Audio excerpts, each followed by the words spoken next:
не може да намерите 250 хиляди лева за детската детско кардиологично отделение.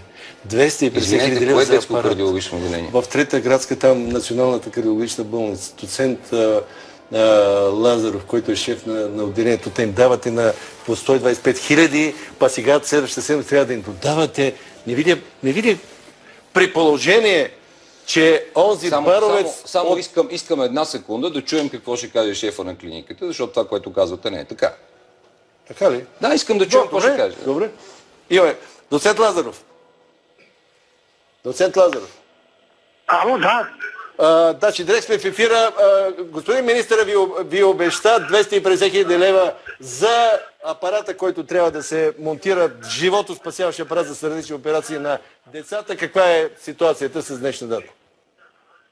Първо аз искам да поздравя министър Москов и да му пожелая да поддържа куража, който има, защото въобще не му е лесно. Историята е такава, че това е един човек, който реагира изключително бързо на желанието да решиме проблем, който стои пред нас. Петък се случи аварията с машината, в понеделник бяхме приети, съвсем честно ни отговориха, че не могат да ни дадат тази сума, която производителя на машината искаше от нас. Тя беше около 500 хиляди лева.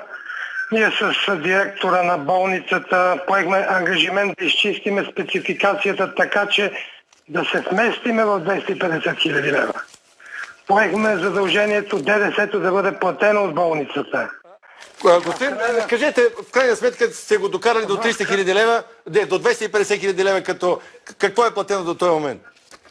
До този момент мисля, че са преведени 125 и имаме твърдата увереност, че след търга, който ще бъде подписан в понеделник, ще бъдат преведени и останалите.